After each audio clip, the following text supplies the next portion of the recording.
A verdade, ela existe? Se existe, o que é? Se é alguma coisa porque existe, como alcançá-la? E se é possível alcançá-la, qual seria o melhor caminho? Ou seja, como alcançá-la? Bom, tem um diálogo muito famoso na história, que é o diálogo entre Nosso Senhor Jesus Cristo e Pilatos. Quando Pilatos se vê diante de Jesus e pergunta a ele o que é a verdade, Jesus responde com o silêncio. Talvez porque Pilatos estivesse diante da verdade e não conseguisse perceber isso. Tem um filme do Mel Gibson, A Paixão. Acho um filme muito interessante, rico em detalhes. Tem uma conversa entre a esposa de Pilatos e ele, Cláudia. E é interessante quando ela diz para ele o seguinte: olha, Pilatos, se você não quer ouvir a verdade, ninguém pode falar a verdade para você, ninguém pode dizê-la a você. Diante disso, eu gostaria de chamar a atenção para um aspecto importante nesse sentido. Ouvir é diferente de escutar. Ouvir tem a ver simplesmente com a capacidade da nossa audição, com a capacidade dos nossos ouvidos. Ouvir tem a ver simplesmente com aquilo que o ouvido capta. Escutar não, escutar vai além. Escutar exige atenção, escutar exige exame, análise, avaliação, exige um refletir. E quando você luta para não só ouvir a verdade, mas também para escutá-la, sem dúvida, isso pode mudar a sua vida. É preciso lutar para não só ouvir a verdade, mas também escutá-la, entendê-la, compreendê-la. Nós já falamos muitas vezes em vídeos anteriores sobre a verdade como conformidade da inteligência com a realidade, com o objeto conhecido.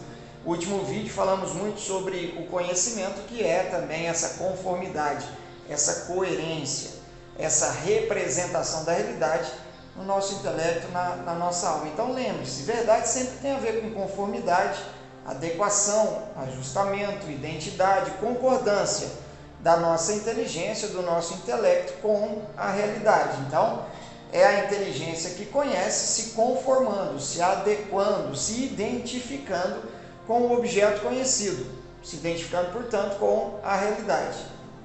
Nesse caso, nós podemos falar de diversos tipos de verdade. Por exemplo, a verdade lógica, a verdade moral, a verdade metafísica, tá certo? A verdade, por si só, ela é imutável. Uma verdade não deixa de ser o que é, por exemplo, porque eu não consigo alcançá-la. Se eu alcançar a verdade ou não, o problema é meu. Ela vai estar lá, imutável, eterna.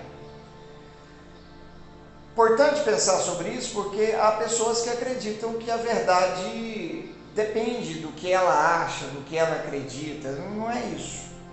A verdade, mais uma vez eu insisto nesse ponto, é imutável. Nossa maneira de pensar pode mudar ao longo do tempo. Isso não vai fazer com que a verdade mude. Assim como o bem.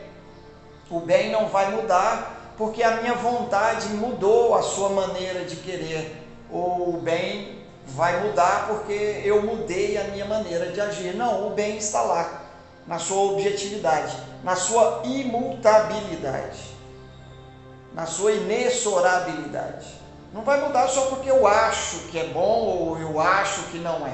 Se é bem, objetivamente falando, vai continuar bem hoje, amanhã e pelos séculos dos séculos. Amém.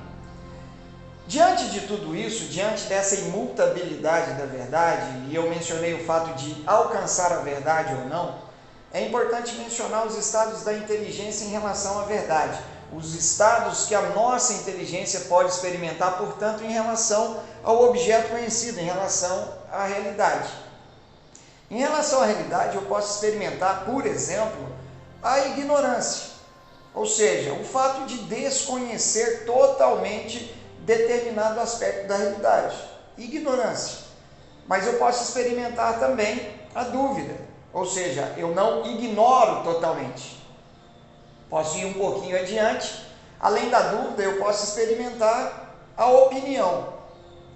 Olha, eu acredito que seja isso, mas pode não ser. Por isso eu emito uma opinião, mas eu não tenho certeza. Certeza seria o outro estado que a nossa inteligência pode experimentar em relação à verdade. Eu tenho certeza. Geralmente se tem certeza quando você experimenta uma realidade que lhe é evidente.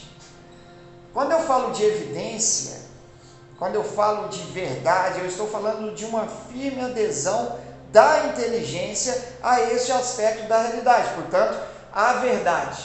A minha inteligência consegue apreender a verdade com certeza, com convicção, certo? E eu preciso dizer também nesse ponto que é aí que essa firme adesão da nossa inteligência à verdade, é aí que a nossa inteligência vai descansar, na posse do objeto que lhe é próprio. Porque, lembrando um aspecto teleológico em relação à inteligência, qual é a finalidade da inteligência? Qual é o objeto da inteligência? Qual é o fim último da inteligência? Quando eu falo de aspecto teleológico, eu estou falando, mais uma vez, sobre aquele aspecto importante da realidade. Tudo que foi criado com uma finalidade. Esse é o aspecto teleológico. Então, qual é a finalidade da inteligência? A verdade. Tudo que a inteligência faz, ela faz procurando alcançar a verdade, porque foi para ela que foi criada. Ficou claro isso? A inteligência foi criada para a verdade, só vai encontrar o repouso quando alcançar a verdade.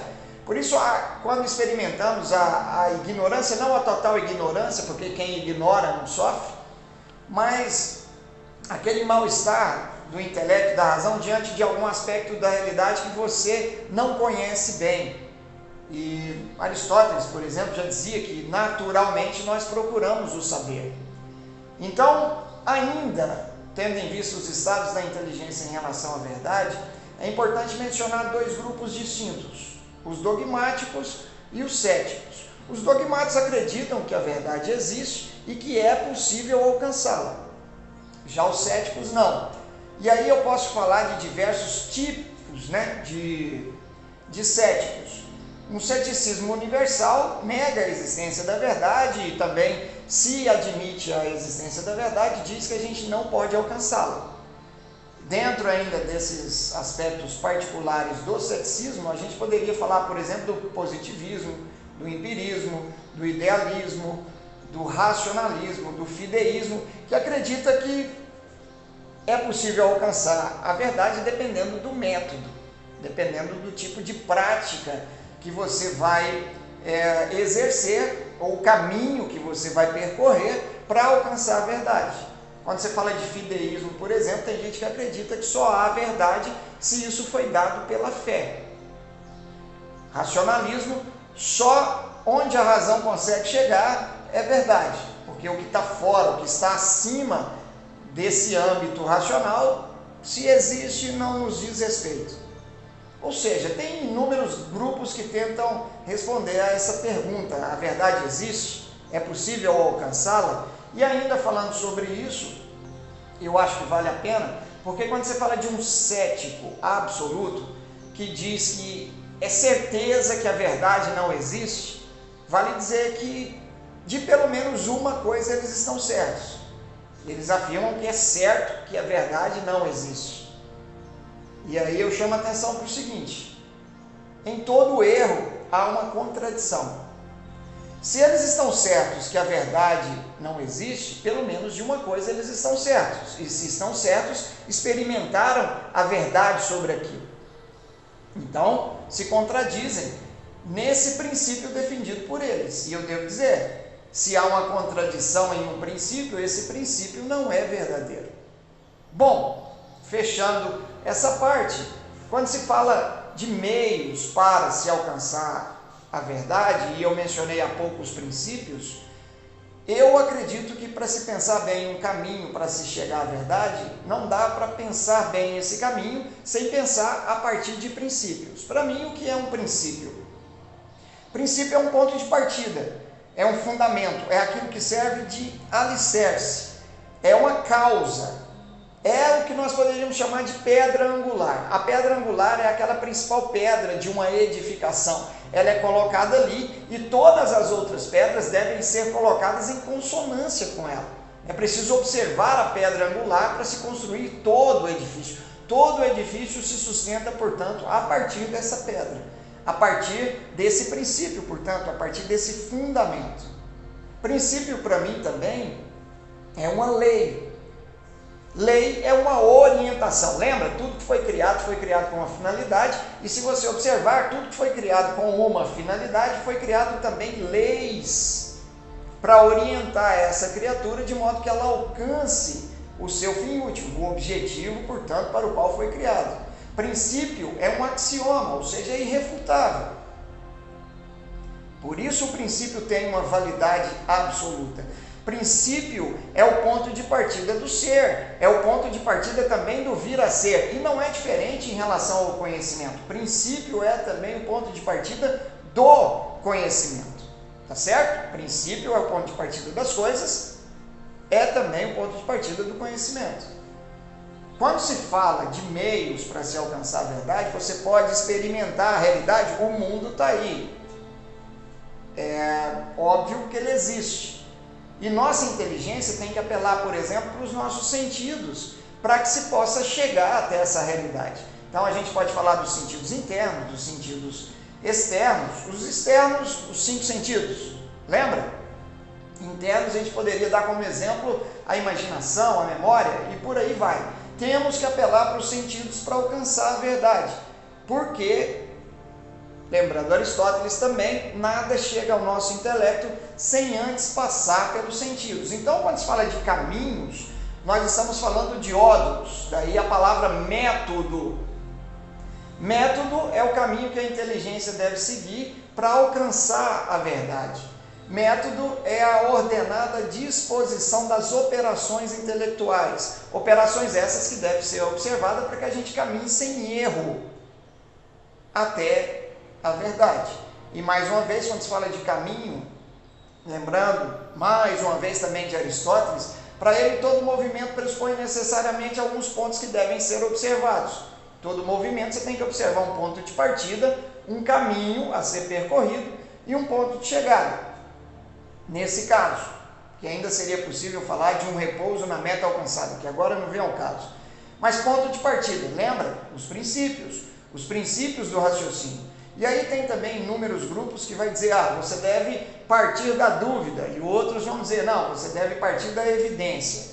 Eu não vejo como grupos que se excluem, porque não vejo problema nenhum, ora você partir da dúvida, ora você partir da evidência. Quando se fala do caminho em si, do movimento em si, tendo em vista o método pode ser analítico ou sintético. Quando se fala de um método analítico ou sintético, o método analítico segue uma ordem lógica, uma ordem, portanto, do conhecimento. Primeiro, você conhece o efeito antes da causa.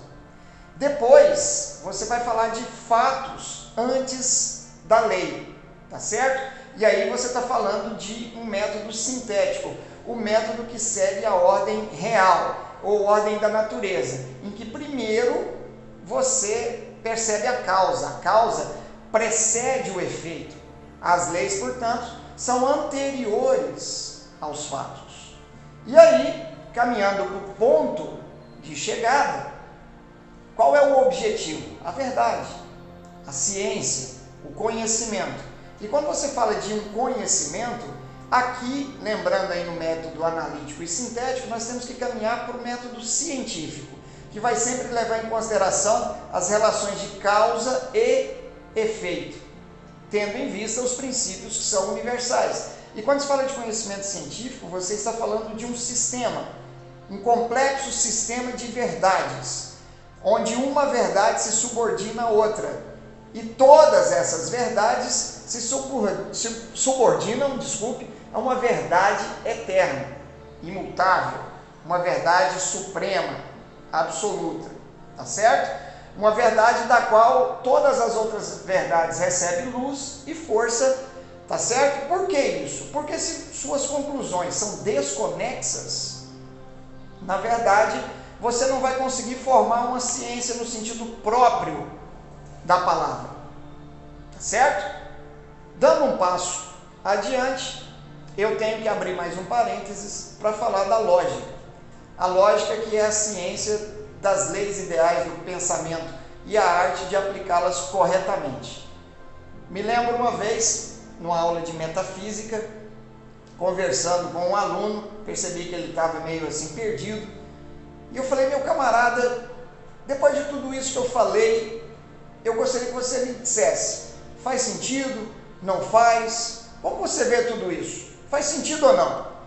Ele olhou no fundo nos meus olhos e disse o seguinte: professor, pode ser e pode não ser, mas certamente, talvez. Quando ouvi isso, perguntei a ele: você já tomou o seu remédio hoje?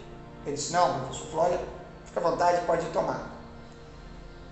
Acho que a falta do remédio tornou o pensamento um tanto ilógico. E sem lógica não dá para conversar. Sem lógica não dá para se caminhar bem em relação a essa procura, alcance e demonstração da verdade. Precisamos da lógica. Próximo vídeo, continuamos com esse assunto. Muito obrigado mais uma vez. Até breve.